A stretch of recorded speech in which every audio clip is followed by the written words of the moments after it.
Brazil, America உள்ளிட்ட மேற்கத்திய நாடுகள் பெட்ரோல், டீசலுக்கு பதிலாக வாகனங்களில் எத்தனாலை பயன்படுத்தி வருகின்றனர். இந்தியாவிலும் வருகிற ஜனவரி முதல் எத்தனால் பயன்பாடு நடைமுறைக்கு வரும் என மத்திய அரசு அறிவித்துள்ளது. எத்தனால் பயன்பாட்டின் சாதக பாதகங்கள் குறித்து அலசுகிறது இந்த செய்தி தொகுப்பு. பெட்ரோல், டீசல் பயன்பாட்டால் ஏற்படும் சுற்றுச்சூழல் மாசை தவிர்க்கும் வகையில் எத்தனாலை பயன்படுத்த மத்திய அரசு முடிவு செய்துள்ளது. இந்த முயற்சி வரவேற்கத்தக்கது என கரும்பு விவசாயிகள் மகிழ்ச்சி தெரிவித்துள்ளனர். கரும்பிலிருந்து கிடைக்கக்கூடிய நேரடியாக கிடைக்கக்கூடிய எத்தனாலை முழுவதுமாக கொள்முதல் செய்து அந்த எத்தனாலிலிருந்து வாகனங்களை இயக்கக்கூடிய அளவிற்கு அவர்கள் அந்த பயன்பாட்டிற்கு கொண்டு வர வேண்டும் என்பதுதான் எங்களுடைய கோரிக்கை. நாடு முழுவதிலும் உள்ள கரும்பு ஆலைகளில் கிடைக்கும் மொலாசஸிலிருந்து 18 பில்லியன் லிட்டர் எத்தனால் உற்பத்தி செய்வதற்கான சாத்தியக்கூறுகள் உள்ளதாக கூறப்படுகிறது. இந்தியாவில் சுமார் 550 சர்க்கரை ஆலைகள் இருக்கிறது.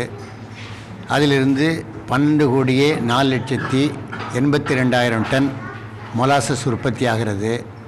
அந்த மொலாசஸிலிருந்து 18 பில்லியன் லிட்டர் எத்தனால் எடுக்கக்கூடிய வாய்ப்பு இன்றைக்கு இந்தியாவில் இருக்கிறது. எத்தனாலை பெட்ரோல், டீசலுடன் 10 முதல் 12% வரை கலந்து பயன்படுத்தினால் பாதிப்பின்றி வாகனங்களை இயக்கலாம் என்கின்றனர் எரிசக்தி துறையினர். இப்போ இருக்கிற என்ஜின்ஸ் எல்லாமே பெட்ரோலுக்காக முழுக்க பெட்ரோலுக்காகவே டிசைன் செய்யக்கூடிய என்ஜின் ஆகும். ஆனால் இந்த எத்தனால் உபயோகப்படுத்தும் போது பார்த்திங்கன்னா ஒரு 5% 10% வரைக்கும் நம்ம பிரச்சனை இல்லாமல் உபயோகப்படுத்தலாம். பெட்ரோல் பம்புகளை போன்றே எத்தனால் பம்புகளை அமைக்க உரிமம் வழங்க தொடங்கியுள்ளதாக மத்திய அரசு கூறும் நிலையில் எத்தனால் குறித்து விழிப்புணர்வு வழங்க அரசு முன்வர வேண்டும் என்ற கோரிக்கையும் எழுகிறது. எத்தனால் உடன் சேர்ந்து கொடுக்கப்படும் பெட்ரோலுடைய தரத்தை எவ்வாறு நாங்கள் அறிந்து கொள்வது என்பதுக்குண்டான கருவியும் எங்களுக்கு வழங்க வேண்டும்.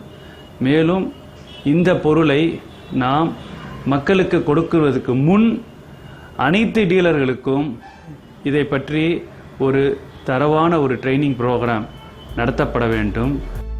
சுற்றுச்சூழல் பாதுகாப்பில் உலக நாடுகள் அதிக ஆர்வம் செலுத்தி வரும் நிலையில் இயற்கை எரிசக்தியை மாற்று எரிசக்தியாக இந்தியா கையில் எடுத்திருப்பது ஆசிய கண்டத்தில் ஓர் புதிய அத்தியாயம்.